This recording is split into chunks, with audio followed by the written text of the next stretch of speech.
The last light of day bled across Lincoln Park like a wound that refused to close. Marcus Cole sat alone on a stone bench near the edge of the lake, his black suit absorbing the fading warmth of the Chicago sunset. The funeral had ended 3 hours ago, but he had not gone home.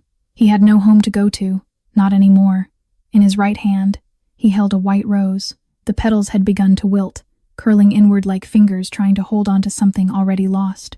It was the last flower from Sophie's casket, his baby sister, 32 years old, gone. The cancer had been patient. It had waited, hidden in her bones, until she had finally started to believe she might live. Then it had taken everything. Marcus stared at the water. His eyes, gray as storm clouds, reflected nothing. Inside his chest, where most people kept their hearts, there was only a cold and heavy silence. He did not notice the footsteps approaching until a small voice broke through. "Can I sit here with you?" Marcus turned his head slightly. A little girl stood a few feet away on the gravel path. She looked about 7 years old, with dark hair pulled into 2 uneven pigtails and a yellow paper crane clutched carefully in both hands. Her eyes were bright and curious, studying him the way children study things they do not yet know to fear. Marcus gave a slow, tired shake of his head. "I want to be alone," he said. His voice came out flatter than he intended, colder. The girl nodded politely. "Okay." Marcus expected her to walk away. Children usually did when adults used that tone, but instead, she stepped closer and sat down on the far end of the bench, leaving a careful distance between them. She placed the yellow crane on her lap and pulled a square of blue paper from her pocket, beginning to fold it with practiced fingers. Marcus watched her for a moment, something between confusion and irritation flickering across his face. "You heard what I said, right?" he asked. "I did," she replied without looking up. Her small hands moved steadily, pressing each crease with deliberate care. "Then why are you still here?" The girl was quiet for a few seconds, focused on her folding. Then she spoke, her voice soft but certain. "My mom says when someone is really sad, they should not sit alone, even if they think they want to." Marcus blinked. He had killed men for less than this kind of intrusion. He had built an empire on fear, on silence, on the understanding that Marcus Cole was not a man you approached uninvited. And yet here was this child, small enough to fit under his arm, sitting beside him as if she had every right to be there. He should have stood up and walked away. He should have ignored her completely. Instead, he found himself looking at the paper crane in her lap. "What is that?" he asked. "A crane," she said. "I am making 1,000 of them." "Why?" She glanced up at him, and for just a moment, her eyes held something that did not belong to a child. Something old, something that had seen its own kind of sadness. "Because if you fold 1,000 cranes," she said, "you get one wish." Before Marcus could respond, his phone vibrated in his jacket pocket. The screen lit up with a name he knew too well. "Danny," he answered, turning slightly away from the girl. "What?" Danny's voice came through tight and controlled, the way it always did when something had gone wrong. "Boss, we have a problem. Victor Santos just made a move." Marcus closed his eyes. The white rose trembled slightly in his grip. Behind him, the little girl continued folding her crane, humming quietly to herself, completely unaware that she had just sat down next to one of the most dangerous men in Chicago, and completely unaware that she had just changed everything. Marcus stood up from the bench, the phone still pressed to his ear. "I am on my way," he said, and ended the call. He turned to leave, but the little girl's voice stopped him. "Wait." Marcus paused. He did not know why. The girl held out the yellow paper crane. Her small arm stretched toward him. The setting sun caught the paper and made it glow like a piece of trapped light. "This is for you," she said. Marcus stared at the crane, then at the child. "Why?" "Because you look like the saddest person I have ever met." The words hit him somewhere he did not expect, somewhere he had forgotten existed. For a moment, Marcus did not move. Then, slowly, he reached out and took the crane from her hand. The paper was warm from her fingers. It weighed almost nothing, yet somehow it felt heavier than anything he had carried in years. "Thank you," he said. The words came out rough, unused.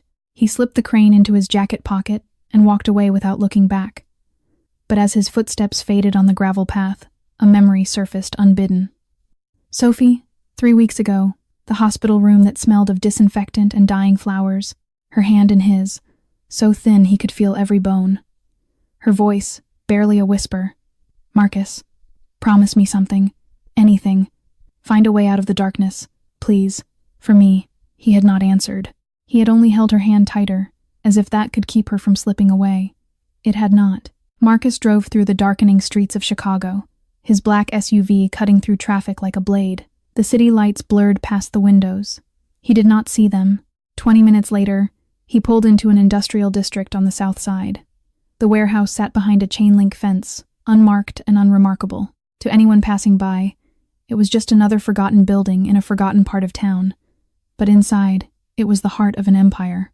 Danny Reeves met him at the door, 45 years old, built like a former cop because he was one, with tired eyes that had seen too much and forgotten too little. He had been Marcus's right hand for 8 years, the only person Marcus trusted completely. How bad? Marcus asked as they walked through the concrete corridor. Bad. Danny handed him a folder. Victor hit the warehouse on Ashland. 3 of our men, all dead. Marcus opened the folder. Photographs, bodies, blood on concrete floors. Who talked? We do not know yet. But someone gave Victor the location. No other way he could have found it. Marcus closed the folder. His face revealed nothing. But inside, a cold fury began to build. Victor Santos. The name tasted like poison. Marcus had built his organization on rules. Gambling, loan sharking, protection. Hard money? Yes. Dangerous money. But there were lines he did not cross. No drugs, no human trafficking, no children. Victor Santos had no such principles. His operation dealt in everything. Cocaine, heroin, women smuggled across borders like cargo, children sold to the highest bidder.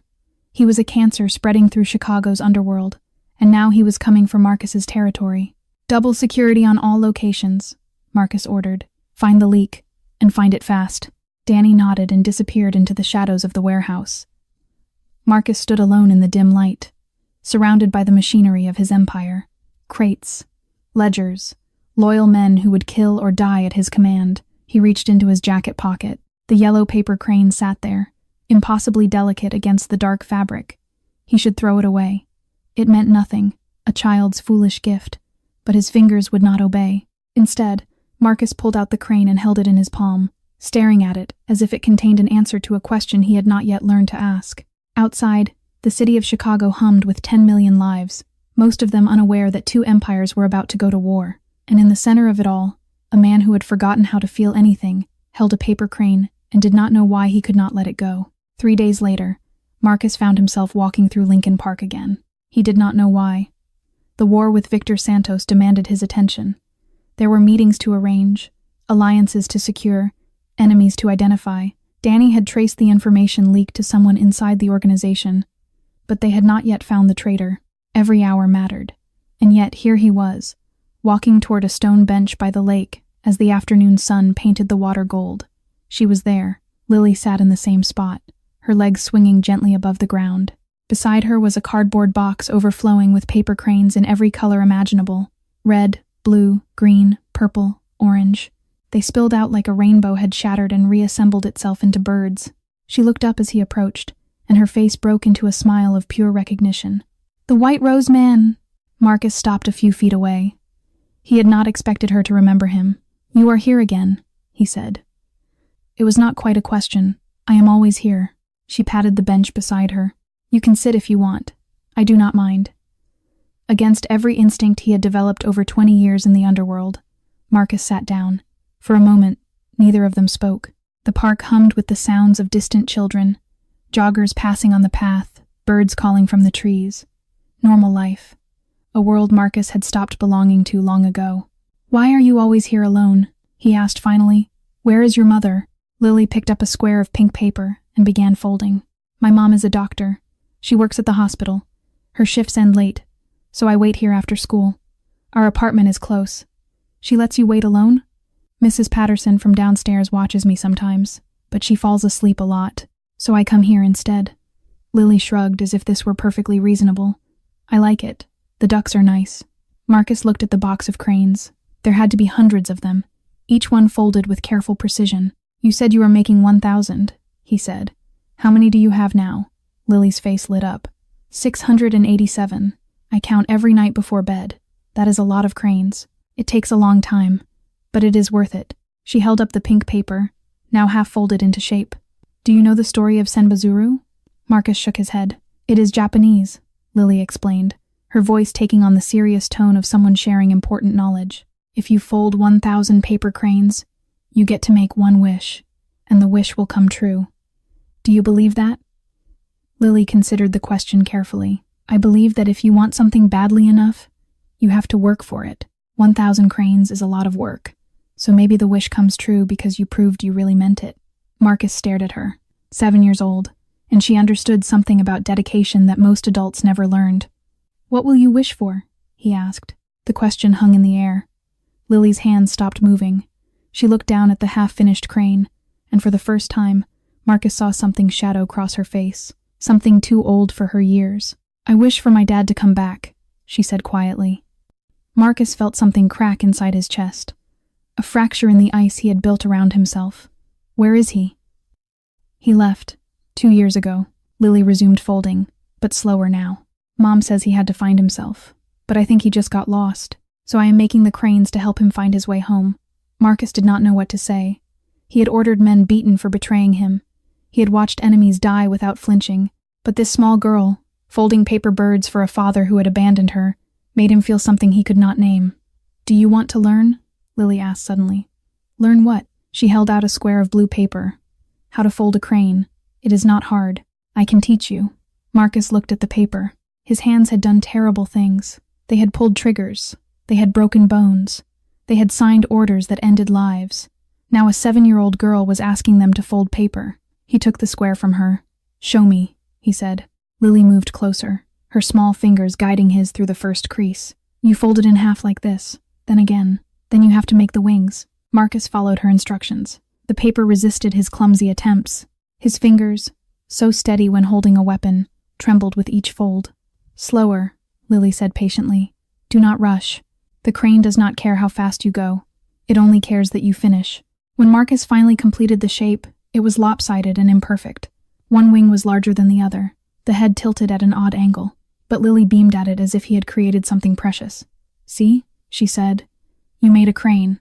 That is one more wish in the world. Marcus held the misshapen bird in his palm. His hands, which had taken so much, had just created something, and for reasons he could not explain, his eyes began to sting. Lily, the voice cut through the peaceful afternoon like a blade of worry. Marcus turned to see a woman running toward them from the park entrance. She was in her late 30s, still wearing blue hospital scrubs under an unbuttoned coat, her dark hair escaping from a hastily made ponytail. Her face was tight with the particular fear that only parents know. Lily looked up and waved. Hi, Mom. You are early today. Emily Chen reached the bench in seconds, slightly out of breath. Her eyes immediately found Marcus, scanning him with the rapid assessment of someone trained to identify threats. Lily, who is this? Her voice was controlled, but Marcus could hear the edge beneath it. This is my friend, Lily said brightly. He is learning to make cranes. Look, he made his first one. She held up the lopsided blue crane Marcus had folded. Emily barely glanced at it. Her attention remained fixed on the stranger sitting beside her daughter. Marcus stood slowly, keeping his hands visible. He recognized the protective instinct in her posture. He had seen it before, in different contexts, with far more dangerous outcomes. I should go, he said. He turned to leave, but Emily's voice stopped him. Wait. Marcus paused. He did not look back. Your eyes, Emily said slowly. I know those eyes. Against his better judgment, Marcus turned to face her. Emily stared at him, her brow furrowing as memory fought its way to the surface. Then her expression shifted. Recognition dawned, sharp and sudden. 2 years ago, the emergency room at Northwestern Memorial. A young woman brought in after collapsing at a restaurant. Emily had been the attending physician that night. She remembered the patient, Sophie Cole, 29 years old, pale, frightened, clutching her brother's hand as they wheeled her through the doors. And she remembered the brother, the man with gray eyes who had stood outside the examination room like a statue carved from stone, his expensive suit, his commanding presence, the way the security guards had given him a wide berth without being told. But what Emily remembered most was his face when she delivered the diagnosis. Early-stage bone cancer, treatable, if they acted fast. Those gray eyes had turned red. Just for a moment. Just long enough for Emily to see that behind whatever wall this man had built around himself, there was something human, something breaking. You are Sophie's brother, Emily said quietly. I treated her, 2 years ago. In the emergency room, Marcus said nothing. His jaw tightened almost imperceptibly. Emily stepped closer, her protective alarm fading into something softer. How is she? The cancer. Did the treatment work? The silence stretched between them like a wire about to snap. Lily looked up at Marcus, then at her mother, sensing the weight of unspoken words. She passed away, Marcus finally said. His voice was flat, empty. Last week. Emily's hand flew to her mouth. Oh God, I am so sorry. I am so sorry. Marcus did not respond. He could not. The words had taken everything he had. Emily remembered Sophie's smile during the follow-up visit, the hope in her voice when she talked about her brother. He acts tough, Sophie had said, but he is the kindest person I know. He just forgot how to show it. Now that kind person stood before Emily, hollowed out by grief, wearing the same expensive suit and the same unreadable expression. But his eyes told a different story. They told the story of a man who had lost the last person in the world who truly knew him. Lily slid off the bench. She walked over to Marcus and looked up at him with those impossibly wise eyes. Then she reached out and took his hand. That is why you are sad, she said. It was not a question. It was a statement of fact, delivered with the simple clarity that only children possess. Marcus looked down at the small hand holding his. Her fingers were warm against his cold skin. Emily watched them, tears forming in her eyes. She did not know who this man really was. She did not know about the empire he controlled, the enemies he had made, the violence that lived in his shadow. All she saw was a grieving brother holding her daughter's hand in a public park, looking more lost than anyone she had ever seen. Would you like to sit with us for a while? Emily asked softly. Marcus should have said no. He should have walked away and never returned to this park again. But Lily's hand tightened around his fingers, and for the first time in longer than he could remember, Marcus Cole did not want to be alone. Just for a moment, he said. Marcus left the park as the sun dipped below the Chicago skyline. He walked faster than usual, his eyes scanning the streets, the parked cars, the faces of strangers passing by. Years of survival had taught him to recognize when something had shifted, when the balance of power had tilted in ways he could not yet see. He had made a mistake, sitting in that park, talking to that child, letting a doctor see his face, hear his sister's name, witness his grief. These were cracks in the armor he had spent decades building. In his world, cracks got people killed. The moment he reached his car, he called Danny. I need you to run a background check, Marcus said, pulling into traffic. Emily Chen, doctor at Northwestern Memorial. Everything you can find. Danny did not ask why. He never did. Give me 2 hours. Marcus drove in silence, his mind circling back to the park, to Lily's hand in his, to Emily's tears when she heard about Sophie. He had let strangers see him vulnerable. That was dangerous enough. But worse than that, he had wanted to stay. 2 hours later, Danny called back. Emily Chen, 38 years old, emergency room physician. Clean record. No criminal history, no debts, no connections to anyone in our world or Victor's. Danny paused. Divorced 2 years ago. Husband left. She has full custody of the kid. Lives in an apartment 3 blocks from Lincoln Park. Marcus exhaled slowly. She is not a threat. No. But boss. Danny's voice dropped lower. You being seen with her might make her one. Marcus knew what he meant. In the game he played, innocence was not protection. It was a target. Keep this between us, Marcus said. No one else needs to know. Understood. The call ended, but the wait remained. Across the city, in a high-rise office overlooking the river, Victor Santos sat behind a mahogany desk, swirling whiskey in a crystal glass. A man in a gray coat stood before him, holding a folder. We spotted Cole today, the man said. Lincoln Park. He was sitting with a woman and a child. Victor's eyebrows rose slightly. He set down the glass and reached for the folder. Inside were photographs. Surveillance shots taken from a distance. Marcus on the bench, Lily holding up a paper crane, Emily running toward them. Victor studied each image carefully, a smile slowly spreading across his face. Well, he murmured. The lone wolf has a weakness after all. He tapped one finger against Lily's photograph. Find out who they are, where they live, where the child goes to school. Victor looked up at his man. Do not approach them. Not yet. I want to know everything before we make our move. Yes, sir. The man left. Victor turned his chair toward the window, gazing out at the glittering city below. Marcus Cole had built his empire on fear and discipline. He had no family, no lovers, no attachments. That had made him nearly untouchable. But now there was a crack. and Victor intended to break him wide open. Miles away, Marcus stood alone in his penthouse. The apartment occupied the entire top floor of a building he owned, floor-to-ceiling windows, Italian marble floors, art that cost more than most people earned in a lifetime. It was beautiful. It was luxurious. It was completely empty. Marcus walked to the bedroom closet and pulled out a wooden box from the top shelf. Sophie's things, the few possessions he had kept after the funeral. He opened the lid. Inside lay a silk scarf that still held her perfume, a birthday card she had given him years ago, a small journal filled with her handwriting, and a photograph. Marcus lifted it carefully. The edges were worn from years of handling. 2 children sat on concrete steps outside a rundown apartment building, a boy of maybe 10, serious-faced and thin, his arm wrapped protectively around a little girl of 5. The girl was laughing, her dark hair wild, holding something up to the camera. A paper crane. Marcus stared at the image. He had forgotten. Sophie used to make them too. She had learned from a library book when they were children. She would fold them from newspaper scraps, from receipts, from anything she could find. 1,000 cranes, she used to say. 1,000 cranes, and we can wish ourselves out of here. They never made it to 1,000.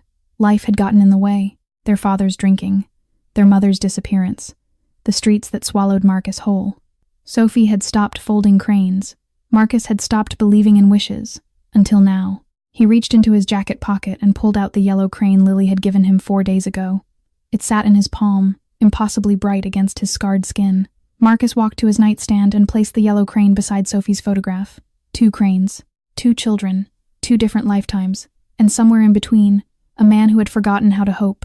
1 week passed, then 2. Marcus kept returning to Lincoln Park. He told himself it was coincidence. He told himself he simply needed fresh air, a break from the warehouse meetings and the endless reports about Victor Santos. He told himself many things. None of them were true. Every afternoon, around 4 o'clock, he would find himself on that same stone bench, and every afternoon, Lily would be there waiting, her box of cranes beside her, her small face lighting up the moment she saw him. "You came back," she would say, as if it were a miracle each time. And somehow, it felt like one. They talked, or rather, Lily talked, and Marcus listened. She told him about her school, about her best friend Maya who could burp the entire alphabet, about her teacher Mrs. Rodriguez who wore different colored shoes every Friday, about the book she was reading, a story of a girl who discovered she could talk to animals. "If you could talk to any animal," Lily asked him one afternoon, "which one would you choose?" Marcus considered the question seriously, because Lily asked everything seriously. "Wolves," he said finally. "Why wolves? Because they understand loyalty. They protect their pack." Lily nodded thoughtfully. "I would choose birds, because they can fly away whenever they want, but they always come back home." Marcus watched her fold another crane, her fingers moving with practiced ease. "How many now?" he asked. Lily counted on her fingers, her lips moving silently. 712.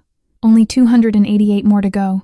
You are getting close. I know, she smiled, but there was something fragile beneath it. I have to finish before my birthday. That is when the wish will be strongest. Marcus did not ask when her birthday was. He was afraid of what he might do with that information. "What about you?" Lily asked suddenly, looking up at him. "What do you do? Like, for a job?" Marcus hesitated. The truth was impossible. The lie was necessary. "I work in business," he said carefully. "I manage things." "What kind of things?" "Buildings, money, people." Lily wrinkled her nose. "That sounds boring." Despite himself, Marcus almost smiled. "Sometimes it is. Are you happy?" The question hit him like a bullet to the chest. Marcus opened his mouth to answer, but nothing came out. He could not remember the last time anyone had asked him that. He could not remember the last time he had asked himself. Was he happy? He was powerful. He was feared. He was rich beyond anything his childhood self could have imagined. But happy? The silence stretched too long. Lily did not press him. Instead, she reached into her box and pulled out a different colored paper. Purple, this time. "I am going to make something new," she announced. Marcus watched her fold, but the pattern was different. Not a crane. Something with walls and a roof. "What is that?" he asked. Lily held up the finished shape. It was small and simple, but unmistakably a house. "This is for you," she said, placing it in his palm. Marcus stared at the paper house. It was lighter than the crane, almost weightless. "Why A house. Lily tilted her head, considering how to explain. My mom says the saddest people in the world are the ones who do not have a home to go back to. I have a home, Marcus said. A big one. Lily shook her head slowly, with the patient wisdom of someone much older. Not that kind of home. Not a home made of bricks and walls. She pressed her hand against her chest. A home in here. A place where someone is waiting for you. A place where you belong. Marcus could not breathe. He thought of his penthouse, the empty rooms, the silence that greeted him every night, the bed that was always cold. He thought of Sophie, who had been his only home, who had been the only person waiting for him, the only place he truly belonged, and now she was gone. Everyone needs a paper house, Lily continued softly, until they find their real one. Marcus looked at the small purple shape in his hand. Such a simple thing. Paper in folds and a child's imagination, but it carried more weight than anything he had ever held. He had spent 20 years building an empire. He controlled half of Chicago's underground. Men feared his name. Enemies fell before him like leaves in autumn, and yet he had never had a home. Only territories to defend, only wars to fight, only darkness to drown in. Lily picked up another piece of paper and began folding a new crane, humming softly to herself. She did not know who he was. She did not know what he had done. She only knew that he was sad, and that sad people needed paper houses. Marcus closed his fingers gently around the small purple shape. For the first time in his life, he understood the difference between having everything and having nothing at all. The call came at 2 a.m. Marcus was not asleep. He rarely slept anymore. Instead, he sat in his darkened penthouse, staring at the purple paper house on his nightstand, trying to understand why something so small could feel so important. His phone shattered the silence. Boss, Danny's voice was tight. We have a problem, Marcus straightened. Talk. I put a man on the park, just as a precaution, to watch your back during your visits. Danny paused. He spotted a tail. Someone has been following the woman and the girl. The air in Marcus's lungs turned to ice. Who? We did not get close enough to confirm, but the car had plates registered to a shell company, one of Victor's shell companies. Marcus stood so fast his chair fell backward. His hand gripped the phone hard enough to crack the screen. How long? At least 3 days. Maybe longer. 3 days. Victor's men had been watching Emily and Lily for 3 days, tracking their movements, learning their routines, finding the perfect moment to strike. Find them, Marcus said, his voice dropping to something barely human. Find them and bring them to me. Already working on it. Marcus ended the call and stood motionless in the dark. His mind raced through possibilities, each one worse than the last. Victor knew. He had found the crack, and now he was preparing to exploit it. This was what happened when you let people in. This was what happened when you allowed yourself to care. 2 hours later, Marcus sat at the head of a long table in the warehouse. His most trusted men surrounded him, their faces grim in the fluorescent light. Danny stood at his right, arms crossed.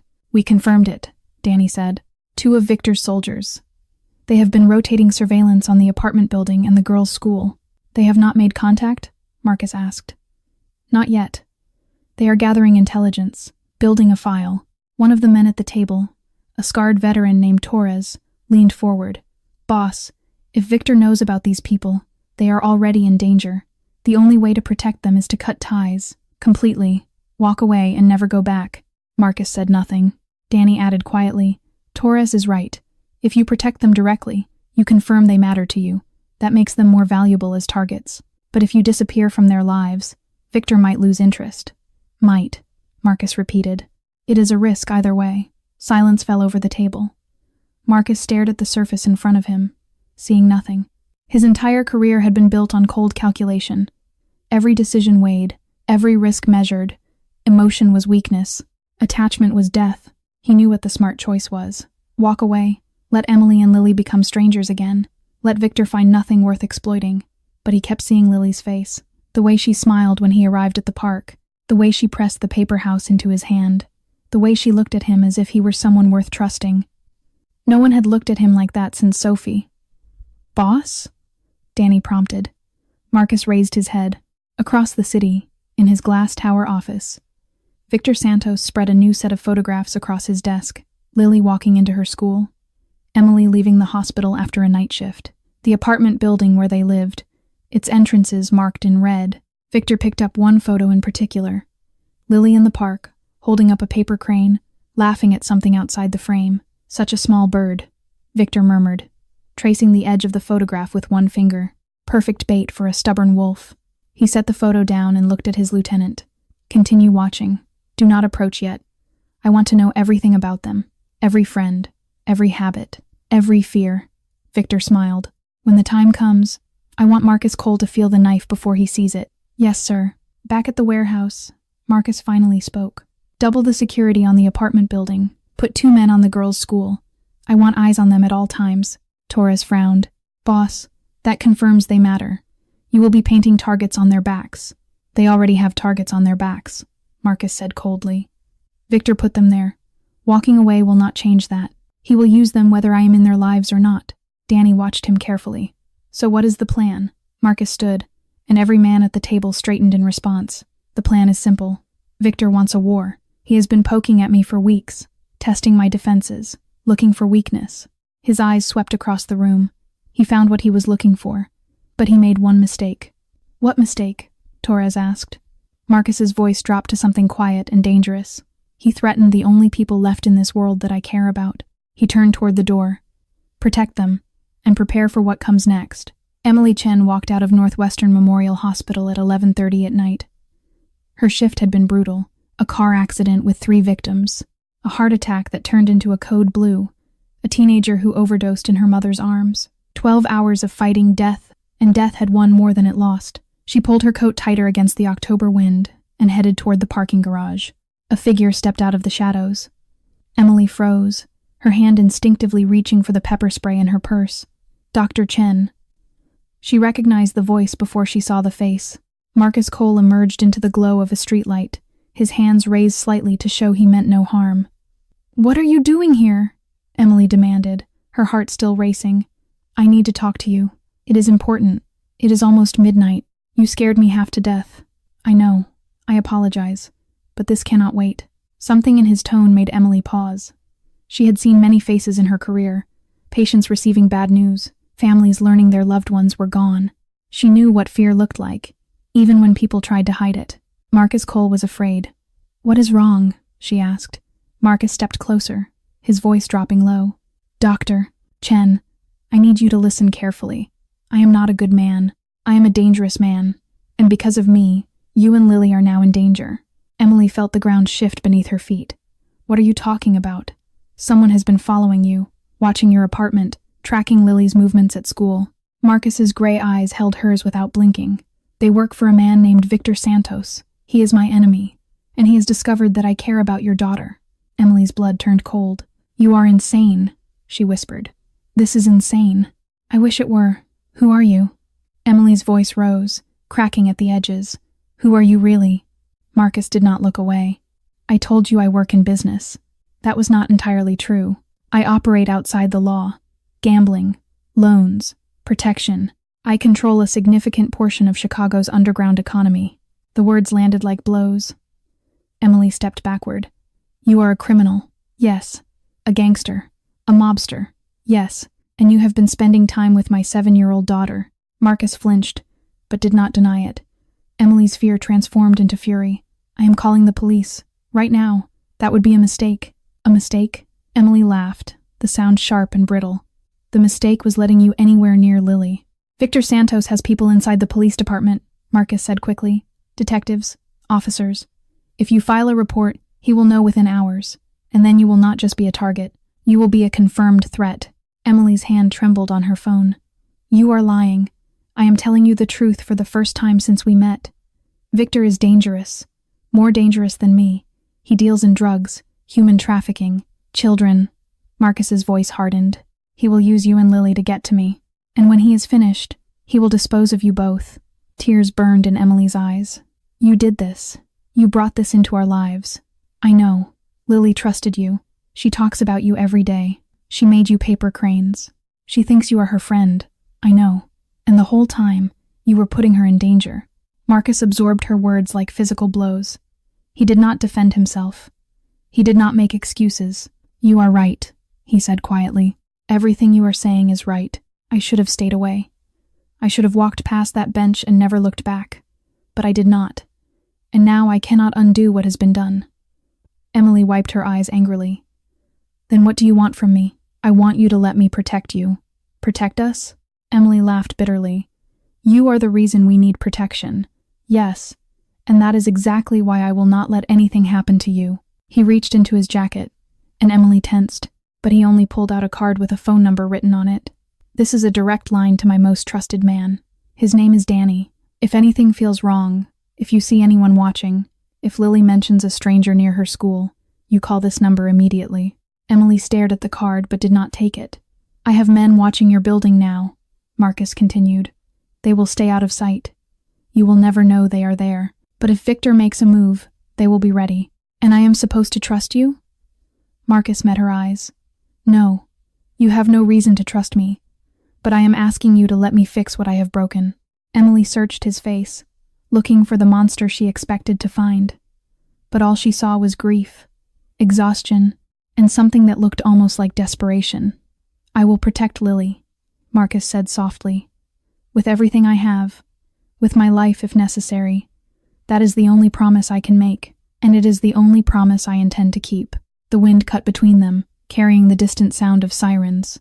Emily looked at the card in his outstretched hand. She thought of Lily at home, sleeping peacefully, surrounded by hundreds of paper cranes, dreaming of wishes coming true. Slowly, reluctantly, Emily took the card.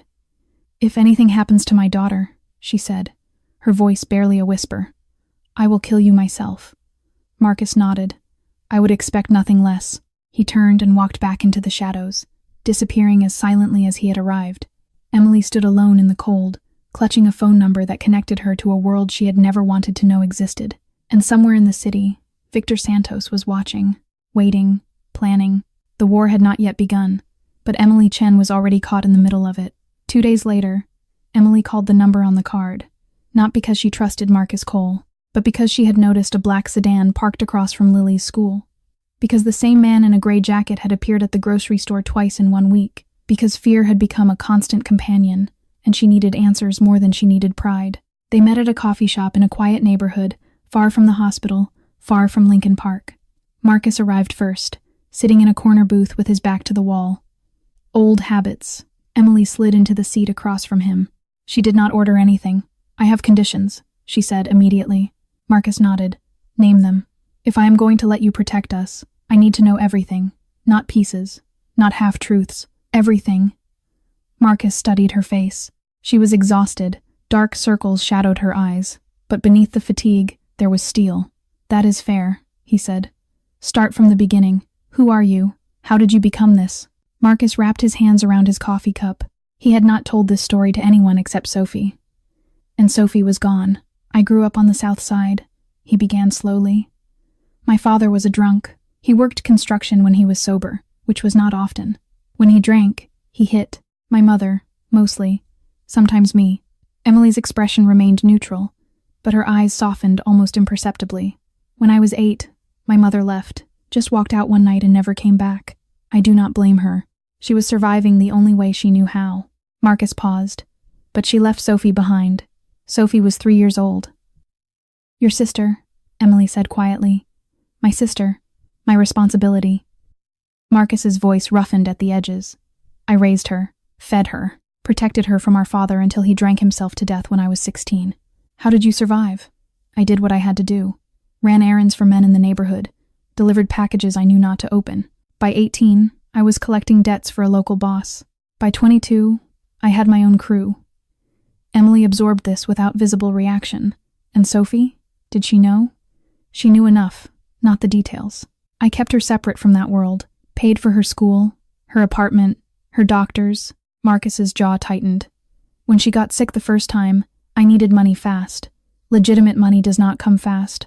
So I expanded, built something bigger, something that could pay for treatments and surgeries and specialists. You built an empire for her. I built a cage, Marcus corrected. One I cannot escape. Silence settled between them. Emily leaned forward slightly. Have you ever thought about stopping? Walking away from all of it? Marcus laughed, but there was no humor in the sound. There is no door marked exit in my world, Dr. Chen. Men like me do not retire. We die, or we disappear. Those are the only options. Is that what you believe? Or is that what you tell yourself so you do not have to try? The question cut deeper than she intended. Marcus did not answer immediately. He stared at the black surface of his coffee, seeing something beyond the liquid. Emily pressed further. Did Sophie believe that? That there was no way out? The name hit him like a physical blow. He remembered the hospital room, the machines beeping, Sophie's hand in his, thin and cold. "Marcus," she had whispered, her voice fading. "Promise me something, anything. Find a way out of the darkness, please. For me, I just wish you could find your way home." He had not answered. He had only held her hand tighter, as if that could keep death from taking her. It had not. She believed, Marcus said finally, his voice barely above a whisper. "She always believed there was something better waiting for me. She just did not live long enough to see if she was right." Emily watched him. The man before her was not what she expected, not the monster she had imagined. He was broken, haunted, trapped in a life he had built with his own hands. "Sophie was my patient for one night," Emily said softly, "but I remember her. She talked about you, said you acted tough, but you were the kindest person she knew." Marcus closed his eyes. "She was wrong about that," he said. "Maybe. Or maybe she saw something you have forgotten." Miles away, in a small apartment 3 blocks from Lincoln Park, Lily Chen sat cross-legged. 712, 288 more to go. She picked up a sheet of golden paper and began to fold. The crane took shape in her hands, each crease precise, each fold deliberate. When she finished, she held it up to the light from her bedside lamp. 713, she whispered. She placed it gently in the box with the others. Then she closed her eyes and pressed her palms together, the way she always did when she made her nightly wish. But tonight, the wish was different. She was not thinking about her father. Not anymore. She was thinking about the sad man with gray eyes who sat with her in the park. The man who had trembled while folding his first crane. The man who carried so much darkness that even a 7-year-old could see it. "I wish," Lily whispered into the quiet room, "that Mr. Marcus finds his way home." She opened her eyes and looked at the box of cranes. 287 more to go. And somewhere in the city, 2 adults sat in a coffee shop, not knowing that a child's wish was already beginning to change everything. The call came at 1:17 in the morning. Marcus was reviewing security reports with Danny when his phone lit up with Emily's name. He answered before the first ring finished. "Marcus." Emily's voice was shaking. "Someone was in our apartment." He was on his feet before she finished the sentence. "Are you hurt? Is Lily hurt?" "No. We were not home. We just got back from my late shift. But someone was here. They left something. Do not touch anything. Lock the door. I am on my way." Marcus grabbed his jacket and motioned to Danny. "Get Torres and Vega. Now." 15 minutes later, 4 men moved through the hallway of Emily's apartment building. Marcus entered first, his hand resting on the weapon beneath his jacket. Danny followed close behind. Emily stood in the living room, her arms wrapped around herself. Her face was pale, her eyes wide with a fear Marcus had hoped she would never have to feel. "Where?" he asked. She pointed to the kitchen table with a trembling hand. Marcus walked over and stopped. On the table lay a single photograph. Lily, standing outside her elementary school, her backpack decorated with cartoon animals, her face turned toward someone outside the frame. The photo had been taken from across the street, through a telephoto lens. On the back, written in neat black letters, were 4 words, "Such a pretty bird." Marcus felt something ignite in his chest, a cold, controlled fury that he had not felt in years. "They picked the lock," Danny reported, examining the front door. "Professional job. No damage.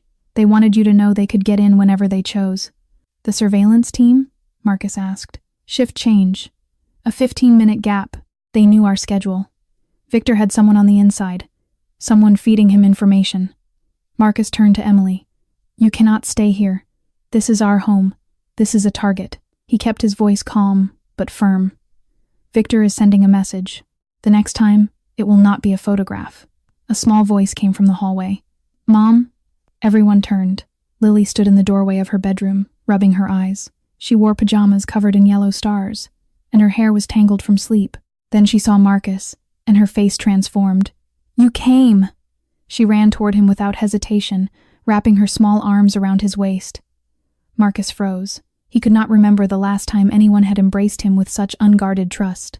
Slowly, carefully, he placed one hand on her back. "I came," he said quietly. Emily watched them, her expression unreadable. Lily pulled back and looked up at him with those impossibly wise eyes. She glanced at the men standing around the room, at her mother's pale face, at the tension that filled the air like smoke. Something bad happened, she said. It was not a question. Marcus knelt down so he was at her level. Yes. Is someone trying to hurt us? He could have lied. He could have softened the truth. But Lily deserved better than that. Yes, he said. There are bad people who want to hurt you and your mom. Because of me. Lily absorbed this information with remarkable calm. Her brow furrowed in concentration, the way it did when she was solving a difficult problem. Why? Because they know I care about you, and they want to use that against me. Emily stepped forward. Lily, sweetheart, you do not need to hear all of this. But Lily held up her hand, a gesture so adult that it silenced her mother. I want to understand, she said to Marcus. If I understand, I can be brave. Marcus felt something crack inside his chest. This child, this 7-year-old girl, was facing the darkness of his world with more courage than men twice her age. The bad people think that hurting you will make me weak, he explained. They think I will give up. Will you? No. Lily nodded slowly. Then she said something that stopped Marcus's heart. My mom says the best way to beat the darkness is to turn on the light. Marcus stared at her. Do you know what that means? Lily continued. It means you do not hide from scary things. You face them, and when you face them, they get smaller. Danny, standing by the door, exchanged a glance with Torres. Neither man spoke. Marcus found his voice. Are you scared right now, Lily? Yes, she did not hesitate. My heart is beating really fast, but being scared is okay. Why? Lily reached out and took his hand, her small fingers wrapped around his scarred knuckles. Because being scared only becomes bad when it stops you from doing the right thing. Marcus looked at their joined hands. His, stained with years of violence. Hers, still innocent enough to fold paper cranes and believe in wishes. She was 7 years old, and she understood something he had forgotten long ago. Fear was not weakness. Surrender was. Marcus stood and turned to Danny. Get them to the safe house. Tonight. Full security detail. And you? Danny asked. Marcus looked at the photograph on the table, at Victor's message. At the threat against a child who had done nothing except offer kindness to a stranger. It is time to end this, Marcus said. Set up a meeting with Victor Santos. Emily stepped forward.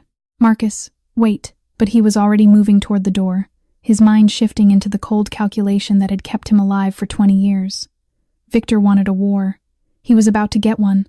The safe house sat at the end of a gravel road in the western suburbs, hidden behind a wall of oak trees and a security system that cost more than most houses. Marcus had purchased it 5 years ago, paying cash through a network of shell companies.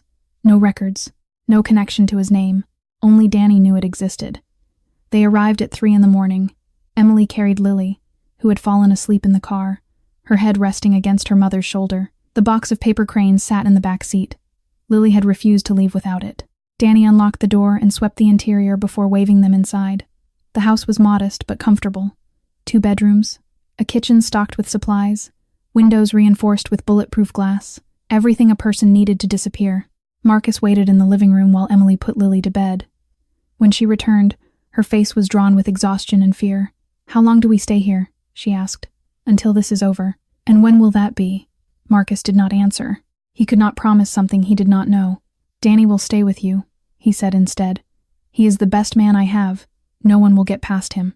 Emily looked at Danny, who stood by the window, scanning the darkness outside. And what about you? She asked Marcus. I have work to do. He turned to leave, but Emily caught his arm. Do not get yourself killed, she said quietly. Lily would never forgive you. Marcus met her eyes. Something passed between them, an understanding that went beyond words. I will come back, he said. Then he was gone. Back in the city, Marcus summoned his lieutenants to the warehouse. 12 men gathered around the long table, their faces hard with anticipation. They had been waiting for this. The tension with Victor Santos had been building for months. Now it was time to act. Marcus stood at the head of the table, his voice cold and precise. Victor made his move. He threatened a child, someone under my protection. The men exchanged glances. In their world, children were off limits. It was one of the few rules that still held meaning. We hit back, Marcus continued, hard and fast. I want every one of Victor's operations disrupted by the end of the week. His shipments stopped, his money frozen, his allies questioning whether they chose the right side. Torres leaned forward. What about Victor himself? I will handle Victor personally. As the meeting continued, Marcus felt something strange settling in his chest. Not fear, not anger, something older. A memory surfaced, unbidden. Sophie, 6 months before her death. They were sitting on the balcony of his penthouse, watching the Chicago skyline glitter in the night. "Marcus," she had said suddenly, "how do you want to be remembered?" He had frowned at the question. "What do you mean? When you die, when people think about your life, what do you want them to say about you?" He had not answered. He had changed the subject, asked about her treatment, her doctors, anything to avoid confronting the question. But now, standing in the warehouse surrounded by men who would kill at his command, the question returned. How did he want to be remembered? As a king of the underworld? As a man who built an empire on fear? As someone who accumulated power and money and influence only to die alone in a penthouse that felt like a tomb? No. For the first time in his life, Marcus knew the answer. He wanted to be remembered as someone who did the right thing, just once. Someone who protected the innocent instead of exploiting them. Someone who chose light over darkness, even when darkness was all he had ever known. Maybe it was too late. Maybe 20 years of sin could not be erased by one act of courage. But he had to try. Miles away, in the safe house, Danny sat in the living room, keeping watch. The house was quiet. Emily had finally fallen asleep in the bedroom, exhaustion overcoming fear. But Danny could not rest. His mind was too full of ghosts. A small sound made him turn. Lily stood in the hallway, clutching a paper crane in her hand. Her eyes were heavy with sleep, but she was awake. "You should be in bed," Danny said gently. "I could not sleep." She padded over to the couch and sat down beside him, her feet dangling above the floor. "I keep thinking about the bad people." Danny did not know what to say. Comforting children was not something he had done in a long time. Lily looked up at him with curious eyes. "Are you a bad person too? Like Mr. Marcus?" The question hit Danny like a punch to the stomach. He thought about his past. The years as a police officer. The night his daughter died in a car accident, struck by a drunk driver who walked free because he had connections. The rage that followed. The resignation. The slow descent into Marcus's world, where justice was not bound by courts and lawyers. "I used to be a good person," Danny said finally. "At least, I thought I was. Then I lost the most important thing in my life. And after that, I did not know who I was anymore." Lily considered this with her characteristic seriousness. "What did you lose?" "My daughter." The words came out rough, jagged. "She was about your age when she died." Lily's eyes widened. "I am sorry." Danny nodded, not trusting his voice. For a moment, neither of them spoke. The clock on the wall ticked softly. Outside, the oak trees swayed in the wind. Then Lily said something that stopped Danny's heart. "My teacher says that who you are depends on what you choose to do today, not what you did yesterday." Danny turned to look at her. "Yesterday is finished," Lily continued. "You cannot change it. But today is still happening. So you can still choose to be good." Danny felt something wet slide down his cheek. He wiped it away quickly, but not before Lily noticed. She reached out and placed her small hand on his arm. "Maybe you were good before," she said softly. "And maybe you forgot for a while, but that does not mean you cannot remember." Danny stared at this child, this 7-year-old girl who had seen her home invaded and her life threatened, who had every reason to be afraid and angry and broken. Instead, she was offering him hope. "You are something else, kid," he whispered. Lily smiled and held up her paper crane. "Do you want me to teach you how to fold one? It helps when you cannot sleep." Danny looked at the crane, then at Lily, then at his own hands, which had done so many terrible things.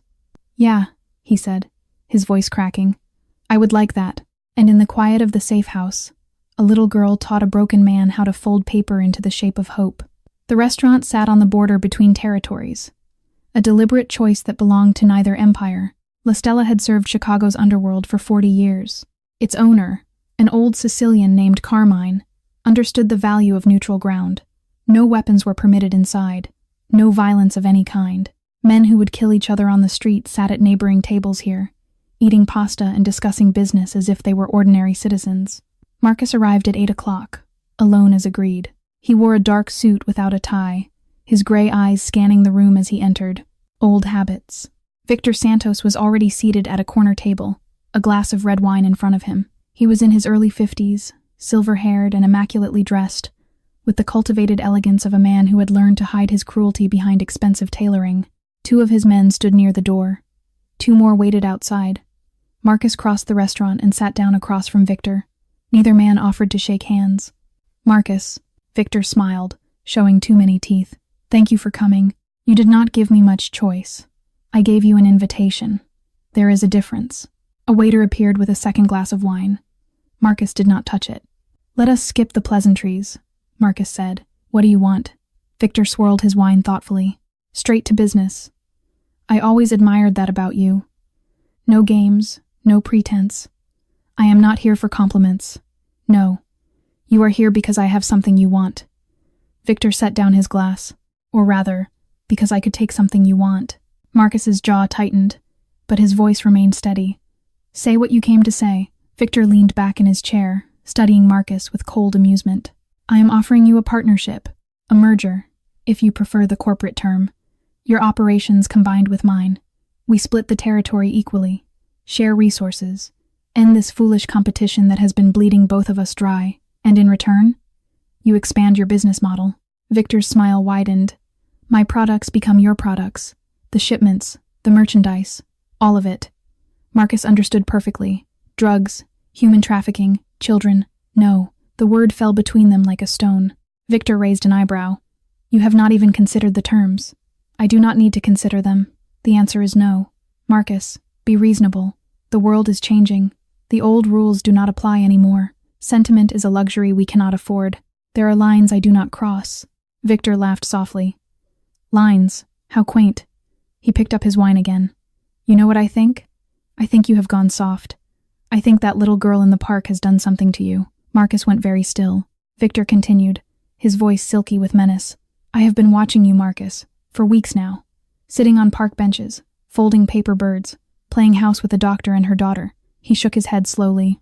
"The Marcus Cole I knew would never have let himself become so vulnerable. The Marcus Cole you knew buried his sister last month." Something flickered in Victor's eyes. Surprise, perhaps, or calculation. "Ah, yes, Sophie, such a tragedy." Victor's tone held no sympathy. "But grief is not an excuse for weakness. If anything, it should sharpen your resolve." "My resolve is sharp enough." "Is it?" Victor leaned forward. "Then prove it. Accept my offer. Join me. Together we could own this city. Every corner, every shadow, every soul." Marcus met his gaze without flinching. "You want to know what that little girl taught me, Victor? She taught me that some things matter more than territory, more than money, more than power." Victor stared at him. "You cannot be serious. She folds paper cranes because she believes in wishes. She builds paper houses because she believes everyone deserves a home." Marcus's voice hardened. "And she is braver than either of us will ever be." Silence stretched between them. Then Victor smiled again, but the warmth had drained from it entirely. "You have changed," he said, "and not for the better. That child and that woman have made you weak, sentimental, predictable. You are wrong. Am I?" Victor drained his wine and set the glass down carefully. "Then let me make this simple. You have 48 hours to reconsider my offer. After that, I will show you exactly what weakness costs." Marcus stood slowly. Every muscle in his body was coiled, ready for violence. But this was neutral ground. Those were the rules. "If you touch them," Marcus said quietly, "I will burn everything you have built, every warehouse, every shipment, every man who has ever spoken your name. I will not stop until there is nothing left." Victor looked up at him, unimpressed. "Threats, Marcus? From a man who sits in parks with children?" Marcus leaned closer, his voice dropping to something barely human. "Not a threat, a promise." He turned and walked toward the door. Victor called after him. 48 hours, Marcus. Choose wisely." Marcus did not look back. Outside, the Chicago night was cold and sharp. Marcus walked to his car, his mind already calculating moves and countermoves. Victor would not wait 48 hours. He never intended to. The meeting had been a formality, a chance to study Marcus's reactions, to confirm what he already suspected. War was coming. It had been coming since the moment Victor's men took that photograph of Lily outside her school. Marcus climbed into the driver's seat and stared through the windshield at the city lights. 48 hours. He had that long to prepare for a battle he could not afford to lose, because this time, it was not about territory or money or pride. This time, it was about a little girl who believed in paper cranes, and Marcus would die before he let Victor Santos take that belief away from her. Marcus arrived at the safe house just before midnight. Tomorrow, everything would change. His men were in position. The plan was set. In 12 hours, he would either destroy Victor Santos or die trying. But tonight, he needed to see Lily one more time. Danny met him at the door. "She has been asking about you. How is she?" "Calmer than any of us." Danny shook his head slowly. That kid is something else. Marcus found her in the living room, sitting cross-legged on the floor surrounded by paper cranes. The box beside her was overflowing with them. Red, blue, green, gold, purple. 1,000 colors, 1,000 dreams. Lily looked up as he entered, and her face broke into a smile. You came. I told you I would. Marcus lowered himself to the floor beside her, his back against the couch. The carpet was soft beneath him. The room smelled of paper and lavender, the scent Emily used in Lily's hair. What are you doing? He asked, though he already knew. Lily held up her latest creation, a crane made of silver paper that caught the lamplight. Counting, she said. 998, 999. She placed the silver crane carefully in the box and reached for another sheet of paper. Her movements were slow, deliberate. This was a ritual. I'm almost there, she whispered. Just one more. Marcus watched her select the final piece of paper. It was white, pure, and unmarked, the color of new beginnings. Lily held it out to him. You do it, she said. Marcus stared at the paper. Me? You should fold the last one. The 1,000th crane is the most important. It carries the wish. Lily, I am not sure I should. Please. Her eyes met his, impossibly deep for someone so young. I want you to be part of it. Marcus took the paper from her hand. His fingers remembered the folds now. He had practiced in his penthouse, late at night when sleep would not come. The movements had become almost automatic, though his cranes never looked as perfect as hers. He worked slowly, carefully. Each crease felt significant. Each fold carried weight. Lily watched in silence, her hands clasped in her lap. When Marcus finished, he held up the white crane. It was imperfect, one wing slightly larger than the other, but it held together. It was whole. 1,000, Lily breathed. She took the crane from him and placed it gently on top of all the others. The box now contained a rainbow of paper birds. 1,000 wishes pressed into existence by a 7-year-old girl who still believed in magic. Lily closed her eyes and pressed her palms together. Marcus watched her, something tightening in his chest. Her lips moved silently, forming words he could not hear. The wish she had been working toward for months. The wish that had started with a father who left and had somehow become something more. After a long moment, Lily opened her eyes. What did you wish for? Marcus asked softly. Lily shook her head. I cannot tell you. If you say the wish out loud, it will not come true. Is that the rule? That is always the rule. Silence settled between them. The clock on the wall ticked steadily. Outside, the wind moved through the oak trees. Then Lily turned to him and said something that stopped his heart. But I can tell you this. I believe the wish will come true. Because you folded the last crane. Marcus did not understand. What does that have to do with anything? Lily smiled. A smile that held knowledge beyond her years. Because the wish is about you. Marcus felt the floor shift beneath him. Lily, shh. She reached out and took his hand. You do not have to understand. You just have to believe. Can you do that? Marcus looked at their joined hands. His scarred fingers wrapped around her small ones. The killer and the child. The darkness and the light. He thought about Sophie, who had wished for him to find a way out. He thought about Emily, who had trusted him despite everything. He thought about Danny, learning to fold cranes in the middle of the night. And he thought about himself, the boy who had once hoped for something better. The man who had forgotten how. I can try, he whispered.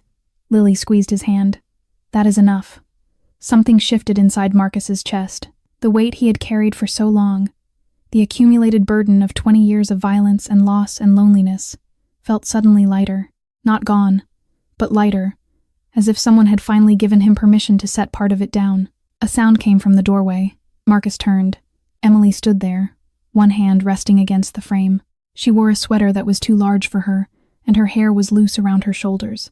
She had been watching them. Marcus expected to see the fear that had lived in her eyes since the night he told her the truth, the wariness, the distrust, but that was not what he saw.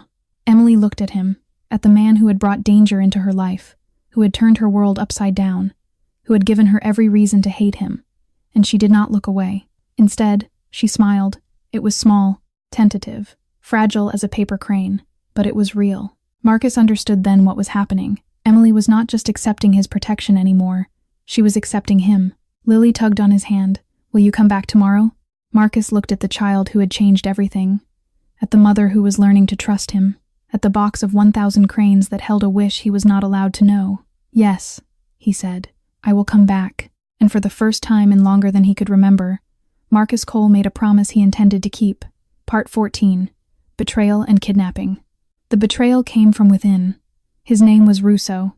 He had worked for Marcus for 6 years, handled logistics, knew the schedules, the locations, the security rotations. He had sat in meetings, nodded at the right moments, followed orders without question, and for the past 3 months, he had been feeding information to Victor Santos.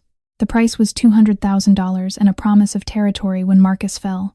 Russo gave Victor everything: the warehouse addresses, the shipment routes, and finally, the location of the safe house in the western suburbs. The attack came at 4 a.m. Marcus was at the warehouse, reviewing final preparations with Torres, when his phone rang. Danny's number. "Talk to me," Marcus said. The voice on the other end was not Danny's. It was Emily, and she was screaming. "They are here, Marcus. They are inside the house. Danny is down. He is bleeding. I cannot." The line cut to static. Marcus was moving before the call ended. He shouted orders at Torres, grabbed his weapon, and ran for his car. His hands shook as he jammed the key into the ignition. The drive took 23 minutes, the longest 23 minutes of his life. When he arrived, the safe house door was hanging open. The security panel had been disabled. Bullet holes pockmarked the walls of the living room. Danny lay on the floor near the kitchen, blood pooling beneath him. He was still breathing, but barely. His hand was pressed against his stomach, trying to hold himself together. Emily knelt beside him, her face streaked with tears and someone else's blood. When she saw Marcus, she broke. They took her. Her voice was raw, destroyed. They took Lily. Marcus felt the world tilt beneath him. How many? 4. Maybe 5. I do not know. They came through the back. Danny tried to stop them, but there were too many. Marcus knelt beside Danny, his oldest friend, his most loyal soldier, the man who had learned to fold paper cranes just hours ago. "Danny, stay with me." Danny's eyes fluttered open. "Boss, I am sorry. I tried. Do not talk. Save your strength." "Russo." Danny coughed, blood flecking his lips. "It was Russo. He sold us out." Marcus felt something cold and sharp crystallize in his chest. "I will handle Russo. You focus on staying alive." Torres arrived with 2 other men. Marcus ordered them to get Danny to a hospital, a doctor they trusted. No police, no questions. Then he turned to Emily. She was shaking uncontrollably, her arms wrapped around herself as if she might shatter without the pressure. "I could not stop them," she whispered. "I tried. I fought. But they were too strong. They took my baby. They took my baby." Marcus reached out and gripped her shoulders. "I will get her back." "How?" "They could be anywhere. They could be..." His phone rang. "Unknown number," Marcus answered. "Hello, Marcus." Victor's voice was smooth, satisfied, dripping with triumph. "I told you. 48 hours. You did not listen." Marcus's grip on the phone was so tight the plastic creaked. "Where is she? The girl?" "She is safe. For now. She is actually quite charming. Keeps folding little paper birds. Annoying, but charming. If you hurt her, you will what? Burn my empire? Destroy everything I have built?" Victor laughed. "You had your chance, Marcus. You chose sentiment over survival. Now you pay the price. What do you want? Surrender. Complete in public. You announce that your territory now belongs to me. You hand over your operations, your men, your assets, everything. And then you release her? And then you come work for me, on your knees, where you belong." Marcus closed his eyes. He could hear Emily sobbing beside him. He could see Danny's blood on the floor. He could feel everything he had built crumbling around him. "If I do what you ask," he said slowly, "you will let her go?" Victor's answer came with a smile Marcus could hear through the phone. "Perhaps. If I am feeling generous." The line went dead. Marcus stood motionless in the destroyed living room. The phone felt like lead in his hand. Emily grabbed his arm. What did he say? What does he want? Marcus did not answer. His mind raced through possibilities. Surrender meant death. Victor would never let him live. He would take the territory, take the power, and then eliminate Marcus as a final act of dominance. But fighting back meant risking Lily. One wrong move, and Victor would kill her without hesitation. For 20 years, Marcus had navigated impossible situations. He had outmaneuvered rivals, survived assassination attempts, built an empire from nothing, but he had never faced a choice like this. Save himself and lose the only light left in his darkness, or surrender and pray that a monster kept his word. Emily's voice broke through his thoughts. "Marcus, please, tell me you can save her." He looked at her, at the terror in her eyes, at the hope she was desperately clinging to, and for the first time in his entire life, Marcus Cole did not know what to do. Marcus stood on the back porch of the ruined safe house, staring into the darkness. The night was cold. October wind cut through his jacket like a blade. He did not feel it.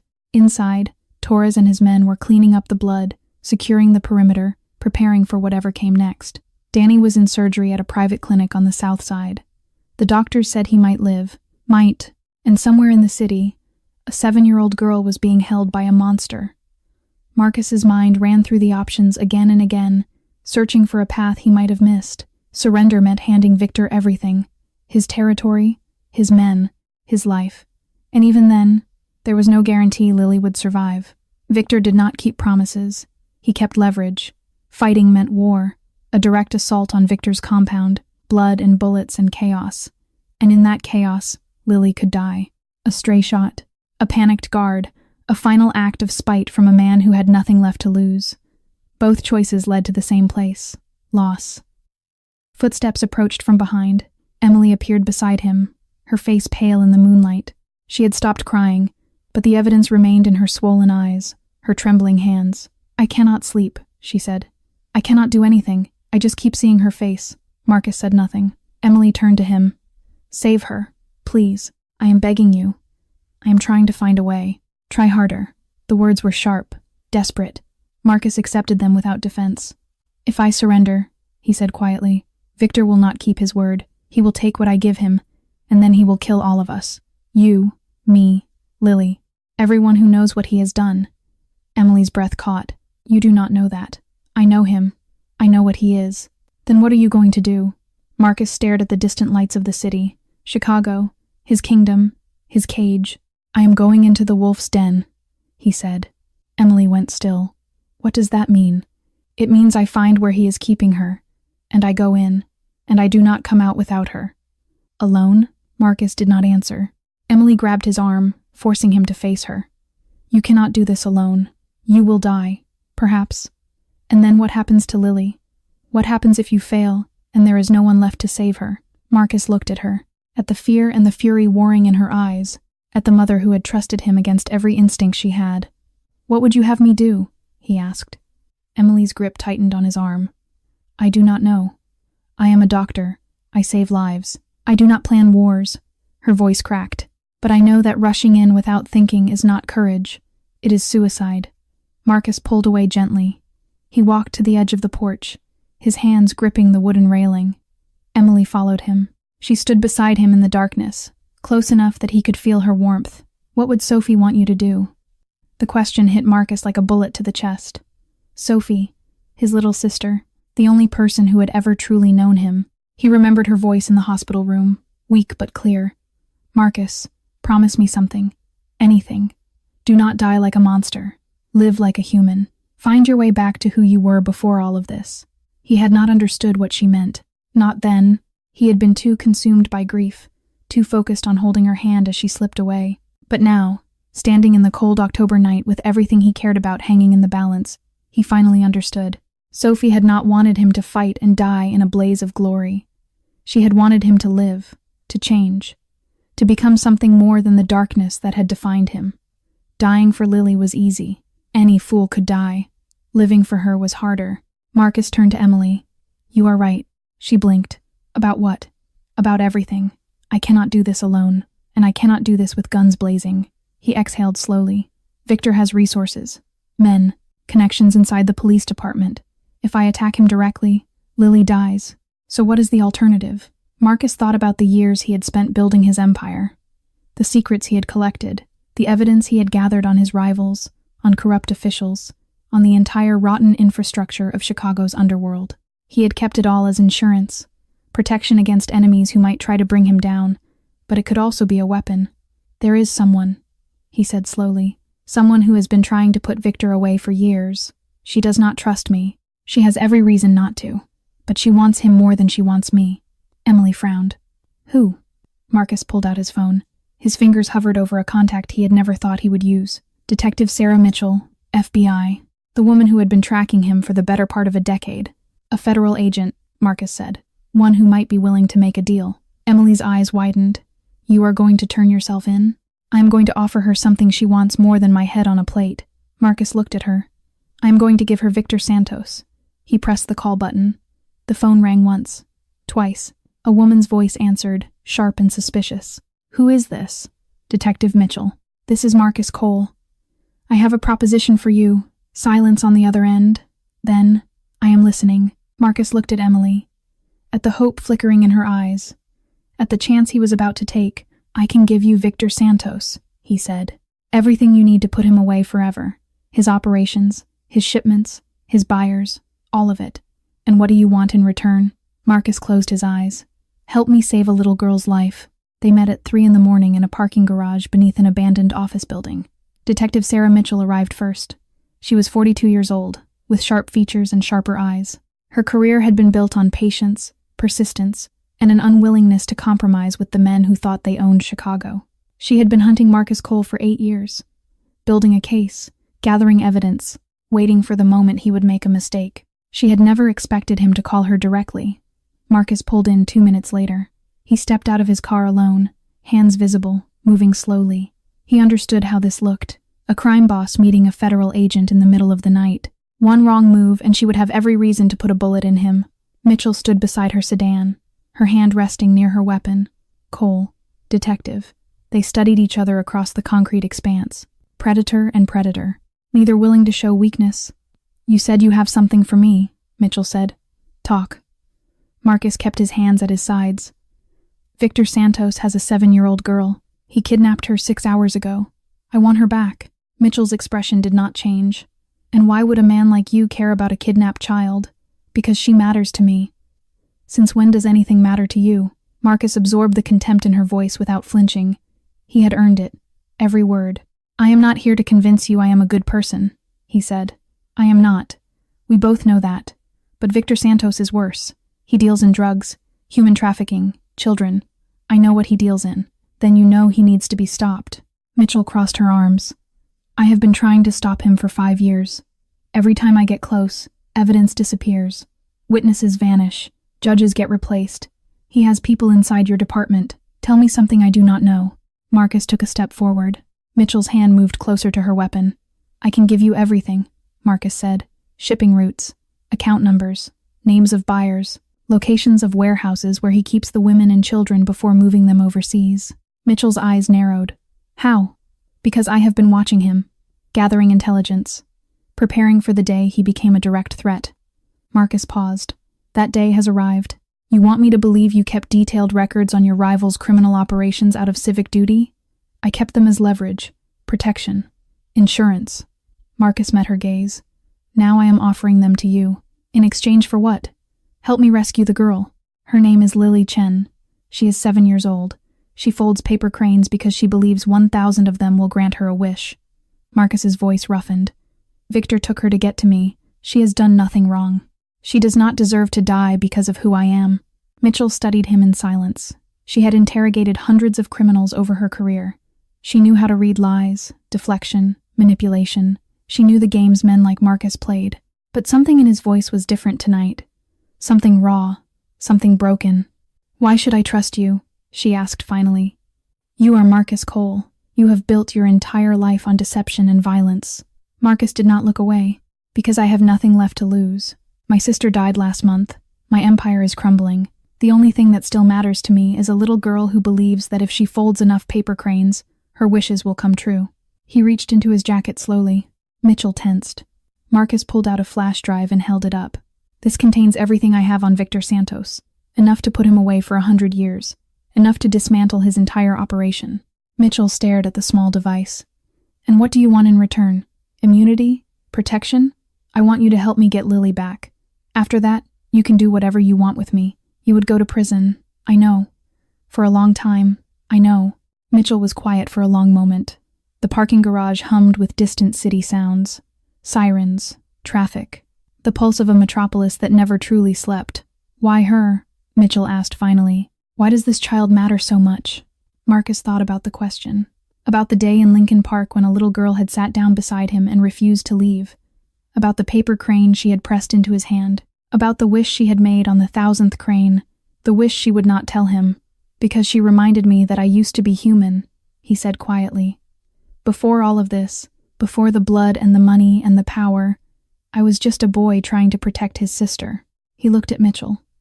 Lily showed me that boy is still in there somewhere, buried under 20 years of darkness, and I would rather die trying to save her than live knowing I let that boy disappear forever. Mitchell held his gaze for a long time. Then she reached out and took the flash drive. I will need verification. My team will have to review the contents.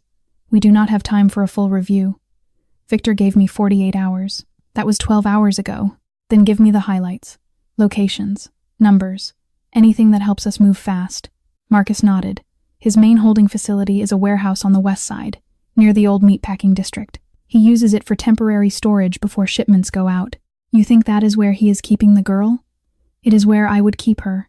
Close enough to control, far enough to disappear if things go wrong. Mitchell pulled out her phone and began typing. I will need to coordinate with my team. We can have a tactical unit ready in 4 hours. Make it 2. Mitchell looked up at him. You understand what happens after this? If we succeed, if we save the girl and take down Victor, you do not walk away clean. I understand. You will testify. Against Victor. Against anyone connected to his operations. Yes, and you will face charges for your own crimes. Marcus nodded slowly. I have spent 20 years building an empire on fear. It is time to pay for that. Mitchell studied him one last time, searching for the lie, the angle, the hidden agenda. She found only exhaustion, and something that looked almost like relief. 2 hours, she said. I will call you with the details. She turned and walked back to her car. Marcus watched her go. The flash drive that contained the keys to Victor's destruction and his own disappeared into the night with her. A strange alliance had been formed. The hunter and the hunted. The law and the lawless. But for the first time in longer than Marcus could remember, he was not fighting alone. And somewhere in the darkness, a little girl was waiting for someone to keep their promise. The warehouse loomed against the gray dawn sky. Marcus waited in his car while FBI tactical units moved into position. Black vans, silent footsteps, the machinery of justice preparing to strike. His earpiece crackled with Mitchell's voice. Teams are in position. Thermal imaging shows a small figure on the second floor. East corner. Lily. Alone. You go in through the front, Mitchell continued. Keep Victor talking. Give us time to breach. Marcus walked toward the warehouse. Victor's guards recognized him immediately. One spoke into a radio. The door opened. Inside, Victor Santos stood in the center of the main floor, whiskey in hand. Marcus, I knew sentiment would defeat strategy. Where is she? Safe. For now. She keeps folding paper birds. Almost endearing. On the second floor, in a windowless room, Lily sat surrounded by paper cranes made from scraps she had found. Old receipts, newspaper, a discarded bag. A guard opened the door. What are you doing, kid? Lily held up a crane. Folding hope. The guard stared, then left. Lily kept folding. Downstairs, Victor stepped closer to Marcus. You went soft. A child turned you into something weak. You think caring makes a man weak? Attachment is a chain. Love gives your enemies a weapon. Marcus shook his head. That little girl did not make me weak. She reminded me of who I used to be, before this world turned me into a monster. Victor's smile faded. Sentiment is all you have left? No. Marcus raised his hand slightly. I have something else. Outside, Mitchell spoke into her radio. All units, go. Doors burst inward. Flash grenades exploded. FBI agents poured through every entrance. Victor spun toward Marcus, face contorted with rage. You sold me out? I gave them something more valuable than my pride. I gave them you. Marcus was already running toward the stairs. Gunfire echoed through the warehouse. He took the stairs 3 at a time. Lily, a small voice answered. I am here. Marcus kicked open the door. Lily sat on a mattress, surrounded by paper cranes, her eyes wide but dry. She smiled. I knew you would come. Marcus dropped to his knees and pulled her into his arms. I promised, he whispered. Lily wrapped her arms around his neck. In that small room filled with paper cranes made from scraps, nothing else existed. Just a man who had found his way back from darkness, and a little girl who never stopped believing he would. Marcus held Lily's hand as they moved toward the back stairwell. Smoke filled the hallway. Gunfire echoed below. A voice stopped them. Going somewhere? Victor Santos stood at the end of the corridor. Blood on his forehead. Gun raised. You think you won? Victor's voice was raw with fury. Marcus pushed Lily behind him. It is over, Victor. Nothing is over until I say it is. Victor aimed past Marcus at the child. Move aside. No. Move, or I kill you both." Marcus stepped forward, blocking Victor's line of fire completely. "Then shoot me, but do not touch her." Victor stared. "You would die for a child who is not your blood?" "Yes." "Why?" "Because she gave me something you will never understand. Hope." Victor's face twisted. "Hope is a lie for the weak." Behind Marcus, Lily's small voice rose through the smoke. "Darkness cannot beat light." Victor's eyes shifted to her. "What?" "My teacher says darkness is just the absence of something, but light is real." Lily stepped out, chin lifted. "One candle can push away a whole room of darkness." Victor's hand trembled. "Shut up. It is true." "I said shut up." Victor aimed at Lily, finger tightening. Marcus lunged forward. A gunshot exploded, but not from Victor's weapon. Victor staggered, eyes wide with shock. His gun clattered to the floor. Behind him, Danny Reeves leaned against the wall, blood soaking his bandages, pistol raised. "Nobody hurts that kid," Danny said. Victor collapsed. FBI agents flooded the hallway seconds later. Marcus did not see them. He knelt before Lily, hands trembling. "Are you hurt?" She shook her head. "I knew you would save me." Something broke inside his chest. He pulled her into his arms, and for the first time in 20 years, Marcus Cole wept. Not for Sophie, not for his wasted life. He wept for the light that had found him on a park bench and refused to let go. Victor Santos was convicted on 47 counts: human trafficking, drug distribution, kidnapping, murder. The evidence Marcus provided dismantled everything Victor had built. His empire crumbled. His allies fled. His name became synonymous with the worst of humanity. He received life without parole. Marcus kept his promise to Detective Mitchell. He testified for 3 weeks, named names, revealed locations, exposed corruption that reached into police departments, city councils, and boardrooms across Chicago. His words brought down not just Victor, but dozens of others who had operated in the shadows. Then he faced his own crimes. The prosecution wanted 20 years. His defense argued cooperation. In the end, the judge sentenced Marcus to 5 years in federal prison. On the morning of his surrender, Marcus met Emily and Lily at Lincoln Park. The same bench, the same lake, the same trees turning gold with autumn. Emily stood before him, her eyes filled with something he had not expected. Gratitude. "Thank you," she said quietly, "for everything." Marcus shook his head. "She saved me, not the other way around." Lily stepped forward, holding a small box wrapped in yellow paper. "This is for you." Marcus knelt down and took it carefully. Inside were 1,000 paper cranes, folded with the same precision and care he remembered from their afternoons together. "I made them again," Lily said, "so you have hope. In the place you are going." Marcus's hands trembled. He could not speak.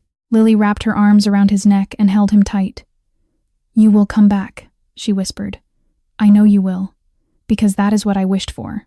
Marcus closed his eyes and breathed in the scent of lavender in her hair, the same scent that had first told him this child was real, was innocent, was worth protecting. "I will come back," he promised. He stood slowly, the box of cranes pressed against his chest. The police car waited at the edge of the park.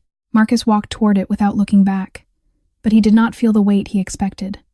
For the first time in his life, Marcus Cole was not walking into darkness. He was walking toward the light. 5 years later, the prison gates opened on a crisp October morning. Marcus Cole stepped into the sunlight. 42 years old now.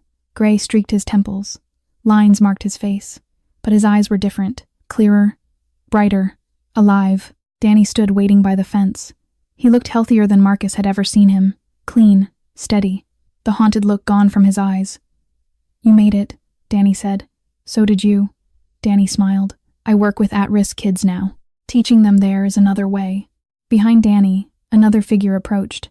Detective Sarah Mitchell, retired now, her hair silver, her posture relaxed. "You kept your word," she said simply.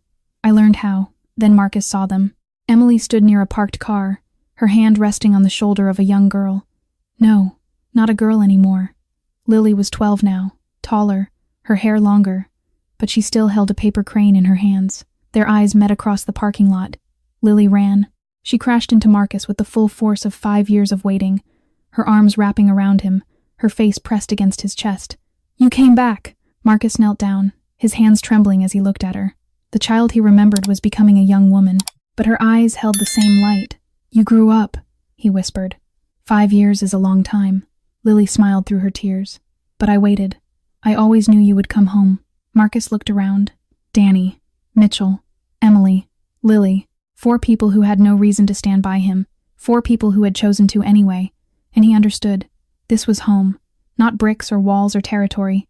These people, this moment, this second chance he did not deserve but had been given anyway. Emily stepped forward and took his hand. "Welcome back," she said softly. Together, they walked toward Lincoln Park. The same path, the same trees, the same bench where a little girl had once sat beside a broken man and refused to leave. Lily pulled out a sheet of paper. "Do you want to fold cranes with me?" Marcus smiled. A real smile. Perhaps the first one in 42 years. "This time," he said, "I will fold a house." And in the golden light of a Chicago sunset, surrounded by paper cranes and paper houses, Marcus Cole finally found his way home. This story reminds us of profound truths about the human heart. Kindness can reach the darkest souls. Hope can survive the longest nights. And it is never too late to change, to grow, to find redemption. A single act of compassion from a child transformed a man who had forgotten how to feel. Her paper cranes became symbols of persistence, faith, and the belief that wishes can come true if we work hard enough for them. The message is simple but powerful. We are not defined by our past mistakes. We are defined by the choices we make today, and sometimes, the people who save us are the ones we least expect. If this story touched your heart, please subscribe to our channel and hit the notification bell so you never miss our daily uploads. Give this video a like and share it with someone who needs to hear this message today. We would love to know how this story made you feel. Does it remind you of someone in your life? Have you ever experienced a moment of unexpected kindness that changed everything? Please share your thoughts in the comments below.